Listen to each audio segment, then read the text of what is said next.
안녕하세요. 남편과 아들 하나를 키우고 있는 전업주부입니다. 저는 대한민국 어느 한 강촌에 살고 있습니다. 저는 아빠, 그리고 미혼인 오빠 2명이 있습니다. 저희 아빠는 사업을 작게 하고 있어요. 풍족하게 살지는 않았지만 그래도 부족함 없이 컸죠. 부모님 덕분이에요.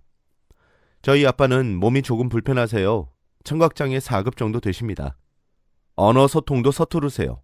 어렸을 때부터 불편했다고 하십니다. 귀에 대고 말을 해야 겨우 알아들으실 수 있는 정도라면 이해가 가실까요?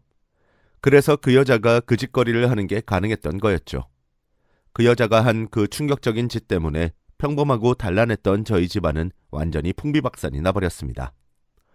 저희 하나뿐인 엄마는 5년 전 갑작스럽게 돌아가셨어요. 아빠, 엄마가 함께 같은 사업을 하셨는데 아빠 혼자 사업을 이끌어 나가기엔 너무 무리였습니다. 그래서 엄마가 돌아가신 후 오빠들과 저는 엄마의 빈자리를 채우기 위해 사업을 함께 이끌어가기로 했습니다. 엄마가 돌아가실 당시에 저는 20대 초반이었어요. 전문대를 졸업하고 서울에서 갓 사회생활을 할 때였죠. 저는 조리과를 졸업해서 요리 전공으로 취업을 했어요. 하지만 저는 아무 망설임 없이 아빠의 곁으로 왔습니다. 당연히 사업을 도와야 한다고 생각을 했거든요. 내려와서 아는 것도 없고 부족하지만 엄마의 빈자리를 채우려고 정말 많이 노력했어요. 여러 가지 일을 했네요. 집안일은 물론 아빠 회사의 격리를 도맡았어요. 또 거래처 관리뿐만 아니라 직원들과 가족들의 새끼 식사 준비 등등 제가 했습니다. 국, 고기, 반찬, 밑반찬 한두 가지를 매 끼마다 했습니다. 너무 어린 나이에 내려와서 처음에 많이 서툴렀죠. 처음엔 가족들에게 많이 질타도 받았는데요. 그래서 오기로 더 열심히 했어요. 식구들한테 욕먹는 게 자존심 상해서요.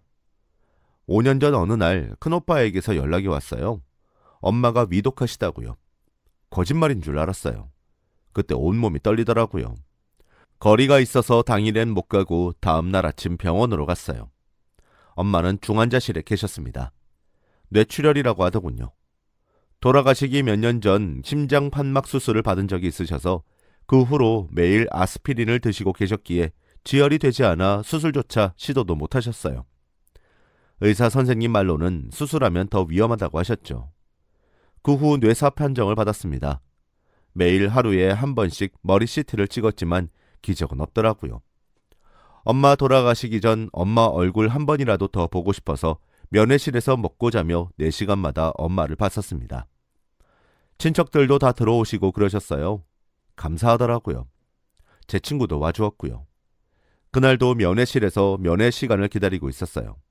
그런데 작은 고모, 고모라고 부르고 싶지도 않은 사람이 오더라고요. 저희 엄마는 아직 중환자실에 누워서 숨쉬고 계시는데 돌아가시지도 않았는데 고모라는 사람이 저에게 그런 말을 하는 겁니다. 명희야, 이제 엄마 없어서 어떡하니? 진짜 너도 참 박복하다. 그런데 걱정하지 마. 내가 네 엄마 꼭 만들어줄게. 너희 아빠 여자친구 이 고모가 꼭 만들어줄 테니까 고모만 믿어. 라고 하더군요. 이게 사람이 할 말입니까? 저에겐 너무 큰 충격이었어요. 고모, 어떻게 저한테 그런 말을 지금 이 상황에서 하실 수 있으세요? 저희 엄마 아직 안 돌아가셨어요. 그리고 저 새엄마 필요 없어요. 우리 엄마 아직 숨쉬고 계시는데 아빠 여자친구 만들어준다는 이야기를 꺼내실 수 있으세요? 제가 바락바락 눈에 힘을 주고 대더니 고모라는 여자가 저를 아주 한심하다는 눈빛으로 쳐다보며 네가 그딴 식으로 어른 어려운 줄 모르니까 그 벌을 네 엄마가 받는 거야 라고 하더군요. 그때 결심했습니다. 반드시 똑같이 갚아주겠다고. 오늘을 기억하고 나중에 진짜 가만두지 않겠다고요. 그리고 엄마는 중환자실에 계신 지 정확히 일주일 만에 돌아가셨어요. 장례식에서 저는 정신이 거의 나가 있었고 엄마의 입관식을 보고 너무도 큰 충격을 받았습니다. 말로 설명하기가 힘드네요. 제가 살아오면서 그날이 가장 충격적이었던 것 같아요. 장례식장에 있던 친가 친척들은 아무도 울지도 않더라고요. 가식적으로라도 말이죠. 네, 그럴 수 있죠. 100번 양보해서 이해합니다. 그런데 엄마가 돌아가시고 고모라는 여자가 그때 저에게 했던 그 말을 진짜 지키더라고요. 저희는 아직 엄마를 떠나보내지도 마음 정리도 못한 상태였는데 말이에요. 그때 깨달았어요. 이 사람은 인간이 아니구나라고 말이죠. 엄마가 돌아가시고 전 정말 열심히 살았어요. 누구보다 악착같이 살았어요. 남자들 하는 일도 다 같이 하고 위에서 말했던 격리 거래처 관리, 그리고 직원들 식사 준비까지 전부 다 말이에요. 새벽같이 일어나서 일하는 날도 많았어요. 정말 열심히 살려고 노력했죠. 옆에서 보는 친구가 안쓰럽다 할 정도로요. 삼남매 중 막내지만 다들 장녀 같다고 할 만큼 전 정말 열심히 살았어요. 고모년이 소개해준 여자는 다름 아닌 고모년의 친구이자 아빠의 동네 아는 사람의 여동생인데 친아들이 2명 있고 이혼 경력도 화려하더라고요. 2-3번이라고 하는데 거쳐간 남자가 몇 명인지는 모르죠. 동네 사람들도 다들 그 여자를 싫어했습니다. 그래서 아빠 집에 가기가 너무 창피했어요.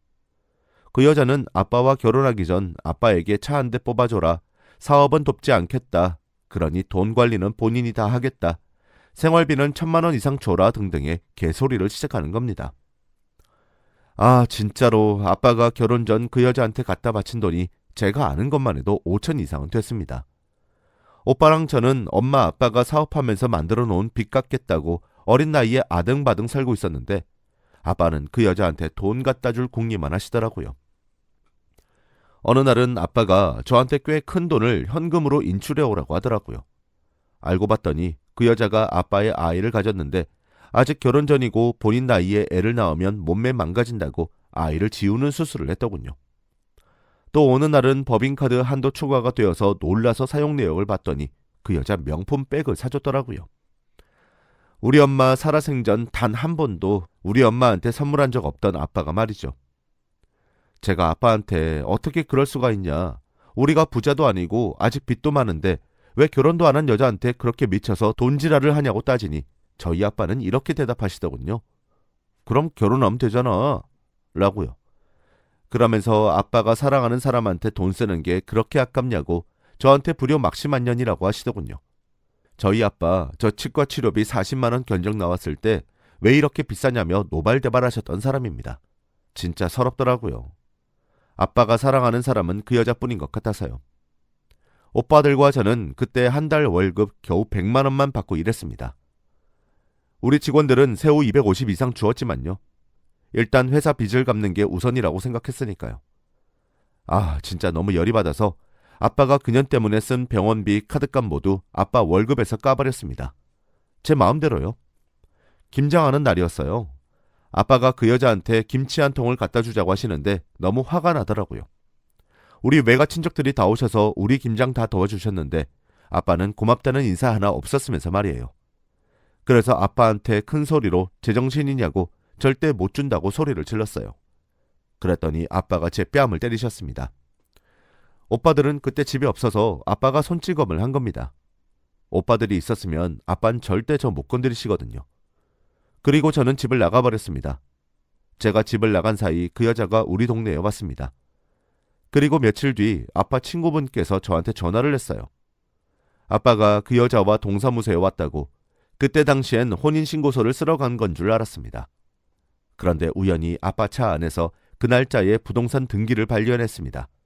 알고 보니 동사무소에 가서 아빠 명의의 등기를 다 떼어봤더군요. 그리고 몇 개월 후 그 여자가 입이 근질근질했는지 또 개소리를 시작하더군요. 아빠 명의로 된 땅을 주면 아빠랑 합치겠다고요. 시골로 시집 오게 됐는데 자기 아들들한테도 내세울 게 있어야 되지 않냐면서요. 아, 진짜 어쩜 그렇게 뻔뻔한지 제가 그냥 만나서 말했습니다. 우린 당신한테 줄 게 없어. 우리도 빚밖에 없는데 뭘 바래? 그랬더니 그 여자가 눈을 부라리면서 이렇게 말하더군요. 내가 네 거 주라고 했어? 너한테 주라고 했냐고? 라고요. 그 말을 듣고 진짜 열받아서 그년 뺨을 때리면서 말했습니다. 당신한테는 우리 집 개똥도 아까워. 없이 살아서 돈에 미친 거야? 남자한테 다리 걸어서 돈 받아내는 게 네 취미냐고? 라고 말입니다. 그 여자 혼자 열받아서 씩씩거리며 나가더군요. 그 여자는 오빠들과 친척들 그리고 저에게 하는 행동이 달랐어요. 앞뒤가 다른 년이었죠. 저한테는 거짓말이 씨알도 안 먹히는 거 알고는 애초에 패를 까고 시작했어요. 하지만 다른 사람들에겐 여시짓이란 여시짓은 다 해대는 년이었죠. 그 여자는 저만 나타나면 덜덜 떨었습니다. 무서워서요? 아니요, 싫어서요. 절 보면 주먹을 꾹 쥐고 부들부들 떨어댔습니다. 제가 호락호락한 성격이 아니잖아요. 저만 없으면 지가 다 움켜줄 수 있다고 생각했겠죠. 당연히 전 그걸 느꼈습니다. 그리고 할머니 생신이었어요. 그런데 오빠들과 저에게는 말 한마디 없이 할머니 생신 이틀 전에 친척들 전부 할머니 뵈러 가서 외식하고 왔다고 하더군요. 물론 그 여자도 아빠와 같이 갔고요. 아빠도 우리에게 같이 가자는 말 전혀 안 했어요. 왜냐면 그 여자가 먼저니까요. 자식들은 안중에도 없었습니다. 친척들은 제가 불쌍하다고 했습니다. 왜 아빠의 사적인 일을 신경 쓰냐고, 왜 사서 스트레스를 받냐고 하면서요. 그 여자 일로 친척들과 많이 싸웠네요. 왜 남의 가정사에 감 놔라 배 놔라 하는지 참. 아빠랑은 더 많이 싸웠고요. 시집 가면 집에 절대 오지 말아라 등등의 상처 주는 말은 기본이었습니다. 집에 제 친구가 있든 말든 집에 있는 물건을 다 저에게 던져서 때려 부수셨고 욕도 많이 하셨습니다. 저는 호적을 팔 수 있는 방법이 있는지도 알아봤어요. 아빠의 가족이 싫어서요. 아빠는 결국 그 여자와 결혼을 하셨어요. 그 여자가 생활비라는 명목으로 쓰는 카드값은 점점 늘어났고 아무리 빚을 갚아도 의미 없다는 생각만 들더군요. 그래서 저는 결국 지금의 남편과 결혼을 하면서 아빠 일에서 아예 손을 떼기로 했습니다. 그 덕에 그 여자가 저 대신 직원들 밥을 해줄 수밖에 없는 상황이 되었고 일은 안 하고 누리고만 살려고 했는데 마음대로 되지 않으니 열받았나 봐요. 저한테 당장 다시 와서 밥하라고 여러 번 전화해서 소리소리를 지르더군요. 또 저보고 이제 친정집에 오지 말라고 하셨어요. 저 결혼 후에 그 여자가 저 때문에 아빠랑 못 살겠다는 핑계 듣기 싫어서, 그리고 아빠 꼴도 보기 싫어서 친정집에 간 적도 없었어요. 저희 오빠들도 아직 미혼이지만 그냥 불편하다고 따로 집을 얻어서 둘이서 살고 있었고요.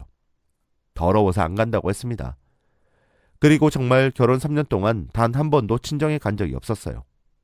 그 사이 저는 아들 하나를 낳아서 기르느라 바빴어요. 아이를 이제 어린이집에 맡길 수 있는 시기가 되니 잠시나마 한숨 돌릴 수 있더라고요. 그런데 오빠들한테서 연락이 왔습니다. 본인들도 새엄마라는 여자 때문에 너무 힘들고 지쳐서 그만두기로 했다고요. 엄마 돌아가시고 나서 5년을 매일같이 일해도 도저히 상황이 나아지기는커녕 더 힘들어진다고 하면서요. 이러다가 본인들 장가도 못 가게 생겼다고 지금이라도 오빠 2명이서 같이 가게를 하든 아니면 새로운 취업 자리를 알아보든지 하겠다고 하더군요. 그리고 정말 오빠들이 그만뒀는지 아빠에게서 연락이 왔습니다. 결혼 후 한 번도 저에게 먼저 연락한 적이 없으셨던 분이 아쉬우니 연락을 해오시더군요. 그리고 하시는 말씀이 월급을 두둑이 줄 테니까 제발 회사 일 좀 도와달라고, 이러다가 정말 나앉게 생겼다고 하시는 겁니다. 당연히 싫다 했죠. 아빠가 귀가 잘 안 들리시다 보니 보청기를 끼시는데요. 아무래도 전화기 볼륨도 크게 하고 전화기에 바짝 귀를 대고 들으시니 듣긴 하시는데 말을 하실 때는 상대방도 잘 안 들릴 거라 생각하시는지 진짜 크게 말하세요. 제가 싫다고 하니까 버럭버럭 화를 내시면서 말씀하시는데 제 귀청이 다 찢어질 것 같더라고요. 그래서 더 이상 할 말 없다고 끊어버렸는데 그날 새벽 그 여자에게 다급하게 전화가 왔습니다. 처음에는 안 받았어요. 그런데 5번이 넘게 전화가 오니 문득 심상치 않다는 생각이 들더군요. 그래서 급하게 전화를 받았습니다. 받자마자 그 여자가 소리를 지르더군요. 왜 이렇게 전화를 안 받아? 내가 도대체 몇 번을 전화를 했는데? 그래서 왜 그러냐고 물으니 너네 아빠 지금 병원이다 하는 겁니다. 왜요? 저희 아빠가 왜요? 라고 다급하게 물으니 네 전화 받고 밖에 나갔다 오더니 방에 문 잠그고 들어가더라고. 그리고 이상한 소리가 들려서 문을 따고 들어가니 입에 거품을 물고 있었어. 너 도대체 네 아빠한테 무슨 짓을 한 거야? 라는 겁니다. 알고 보니 아빠가 농약을 먹으셨다더군요. 병원에 급하게 남편과 달려가니 아빠의 상태가 심각했습니다. 괴롭게 몸부림을 치고 계시던 아빠의 모습이 아직도 생생하네요. 결국 중환자실로 옮겨진 아빠는 얼마 가지 않아서 결국 이 세상을 떠나셨습니다. 그렇게 저는 엄마를 잃은 지 5년 만에 아빠를 잃은 겁니다. 그 후로 저는 죄책감에 잠을 이루지 못했습니다. 나 때문에 죽은 우리 아빠, 내가 죽인 거나 다름없는 우리 아빠, 나도 따라갈까 몇 번을 생각했어요. 허나 우리 아들 얼굴을 보면 차마 그럴 수는 없겠더군요. 그렇게 살지도 죽지도 못한 상태로 지내던 어느 날 그 여자에게 연락이 왔습니다. 아빠 이름으로 된 보험 수령자가 알고 보니 제 이름으로 되어 있다면서 보험금 관련해서 만나자더군요. 알고 보니 저희 아빠 혹시라도 본인이 떠나고 남겨진 저희가 걱정이 되어서 오래전부터 여러 보험을 들어놓으셨어요. 오빠들과 제 이름으로 수령자를 해놓고 오랫동안 납입하셨던 거였습니다. 그 사실을 알고 저도 죽고 싶을 만큼 마음이 아프고 괴로웠어요. 이런 아빠를 내가 모질게 대하다니. 아빠는 나를 사랑하셨는데 표현이 서툴렀던 것뿐이었는데 전화를 끊고 한동안 오열을 하다가 다시 그 여자에게 전화를 걸었습니다. 제가 집으로 가겠다고 했어요. 그랬더니 그 여자가 집으로는 절대 오지 말라고 하더군요. 참나. 아빠 살아 생전에도 절대 오지 말라더니 아빠 돌아가시고 나서도 오지 말라고 하는 겁니다. 왜 그러냐고 하니까 이제 본인 혼자 사는 집이니 본인 소유의 집이고 그러니 본인이 원하지 않으면 아무도 절대 못 들어온다더군요. 알겠다고 했습니다. 진짜 더럽고 치사해서요. 그리고 다음 날 시내의 한 카페에서 만났습니다. 오빠들이 먼저 와 있더군요. 그 여자가 먼저 이야기를 꺼냈습니다. 본인이 미망인이니 아버지 보험금의 일부를 받을 자격이 있다고 했죠. 그러면서 각자 수령받는 금액의 반씩 본인에게 주라고 하는 겁니다. 우리 아빠 돌아가시고 나서도 눈물 한 방울 안 흘리던 그 여자는 끝까지 본색을 숨기지 못하더군요. 돈 때문에 만난 남자니 돈 다 챙기겠다 그 말이잖아요. 오빠들이랑 저는 어이가 없었고 화가 나서 그 자리에서 박차고 나왔습니다.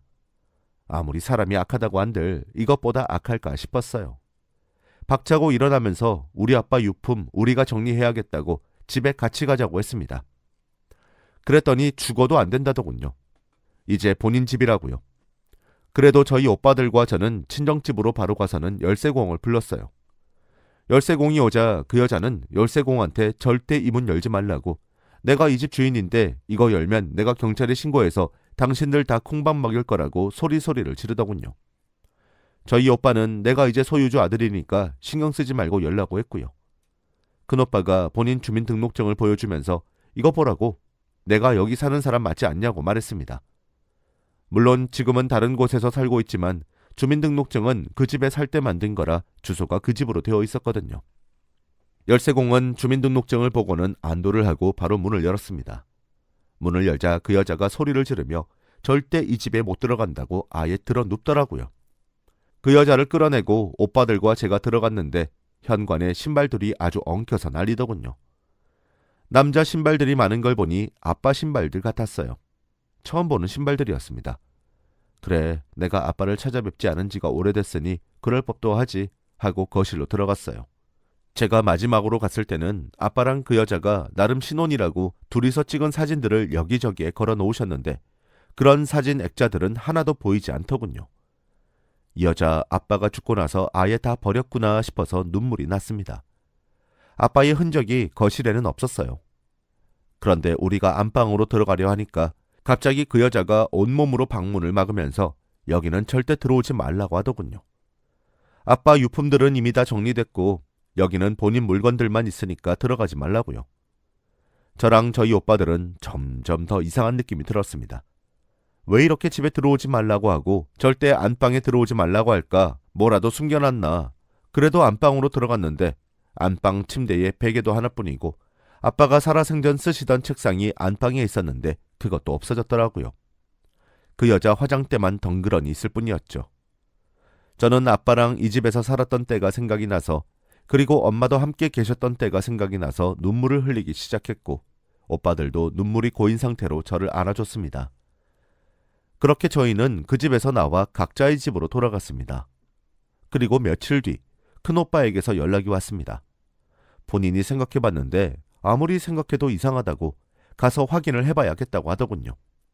무슨 말이냐 물으니 저번에 현관에서 봤던 신발들이 아빠가 신던 신발들이 아니랍니다. 디자인도 그렇고 사이즈도 전혀 아빠 걸로 보이지 않았다고, 그때는 거실로 직행해야 한다는 생각이 더 강해서 이상하다는 생각을 잠깐 하다가 바로 잊었었는데 집에 와서 며칠 동안 생각을 해보니 너무 이상하다고 하더라고요. 그리고 안방에 못 들어가게 했었는데 안방에 뭔가가 있었던 게 확실하다고, 다 뒤지지 못했던 게 너무 아쉽다고 했습니다. 안방 장롱 속이라든지 드레스룸, 안방 안 화장실까지 다 확인해보지 않은 게 아쉽다고 하면서요. 큰오빠는 아빠와 운영하던 사업체의 폐업 신고며 여러 가지 법적인 절차가 당장 급하니 그것부터 하자고 하더라고요. 우선 그 법적인 절차들을 마무리하고 나서 확인하자고요. 그렇게 어느 정도 마무리가 된 후 어느 주말에 저희 삼남매는 친정집 지하 주차장에 모였습니다. 같이 들어가서 문을 안 열어주면 저번처럼 열쇠공을 부르자고 제가 제안했어요. 그러자 큰오빠가 현관키를 흔들면서 저번에 집에 갔을 때 신발장 위에 놓여있길래 몰래 하나 갖고 왔다고 하더라고요. 이것만 찍으면 현관문이 열릴 거라고 하면서요. 그렇게 저희는 차 안에서 이야기를 나누고 밖으로 나가려던 참이었습니다. 그런데 그 여자가 어떤 남자와 차에서 내린 후 팔짱을 끼고 아파트 안으로 들어가는 겁니다. 아주 해맑은 얼굴로 신이 나서 말이에요. 작은 오빠가 그러더라고요. 역시 그 신발의 주인이 저 남자였던 것 같다고요. 남자 얼굴을 보려고 했는데 잘 보이지 않았지만 나이가 꽤 젊어 보였습니다. 진짜 화딱지가 나서 참을 수가 없었습니다. 고모라는 년은 우리 엄마 돌아가시기도 전에 지 친구년을 소개해준다며 지랄을 떨더니만 저 여자는 우리 아빠 돌아가신 지 얼마 되지도 않았는데 다른 놈을 집에 들이는구나. 아, 인간에 대한 환멸이 느껴졌어요. 제가 너무 열받아서 진정을 못하니까 오빠들이 제가 진정할 때까지 기다려줬습니다. 가서 그 두 년놈 제대로 혼쭐을 내주기로 하고 차에서 내린 후에 트렁크에 있던 낚싯대랑 골프채를 꺼내들었죠. 그리고 그 집으로 향했습니다. 큰오빠가 가지고 있던 현관키로 현관문을 열고 조용히 거실로 들어갔어요. 역시나 그 남자 신발들로 보이는 신발들이 서로 엉켜 있더군요. 거실로 들어가니 아무도 없대요. 역시 안방에 있구나 싶었습니다. 그런데 저희가 현관문을 여는 소리를 들었는지 아니면 거실에서의 발자국 소리를 들었는지 안방에서 다다닥 하는 소리들이 들리더군요. 뭐야, 숨으려는 거야? 이미 다 봤는데 싶어서 가소로웠습니다. 그리고 안방문을 열었는데 그 여자가 안방 침대에 누워서 잠을 자는 척을 하더군요. 당장 일어나라고 제가 소리를 지르니까 지금 남의 집에서 뭐 하는 짓이냐고 주거침입으로 고소할 거라고 지랄을 하더군요. 또 지금 자기가 집에 있느라 속옷만 입고 있다고 그래서 잠시 옷을 입을 때까지 기다려달라고 할 말 있으면 조금 이따가 하라고 했습니다. 가만 보니 속옷도 안 입고 있는 듯 했습니다. 도대체 무슨 짓거리를 했던 걸까요? 아무 말도 안 나오더군요. 저희 오빠들은 바로 안방을 뒤지기 시작했습니다. 먼저 가장 의심되는 화장실을 열었더니 아무도 없었어요. 드레스룸에 있는 큰 팬트리에도 아무도 없었습니다. 아, 역시 장롱 속이구나. 큰오빠는 살짝 미소를 짓더니 장롱을 열었어요. 그리고 크게 소리를 지르는 겁니다. 뭐지? 도대체 뭐 때문에? 하면서 장롱 속을 바라보니 아무것도 걸치지 않은 3명의 중년 남자가 서 있는 겁니다. 아, 뭐야, 4명이서 그 짓거리를. 진짜 말도 안 나왔습니다. 덩치 좋고 젊은 저희 오빠 2명이서 가져온 물건들로 그 3명을 무자비하게 때리기 시작했어요. 그 3명 장롱 속에서 완전 갇혀서는 도망가지도 못하고 한동안 저희 오빠들의 몽둥이 세례를 받았습니다. 그걸 보면서 그 여자 소리를 지르며 그만하라고 오열을 했습니다. 그 여자는 실오라기만 걸친 채로 저희 오빠들 앞에 무릎을 꿇고 우선은 제발 그만하라고 하면서 두 손을 이용해서 싹싹 빌기 시작했습니다. 사실은 아빠가 사시던 집 그 여자 주려고 했었어요. 그냥 먹고 떨어지라고 하려고 했었습니다. 그런데 그 모습을 보니 그런 생각을 했던 우리가 바보처럼 느껴지더군요. 당장 꺼지라고 했습니다. 당장 이 집에서 나가라고 더럽다고 그러면서 오빠들이 그 남자 3명을 내쫓았어요.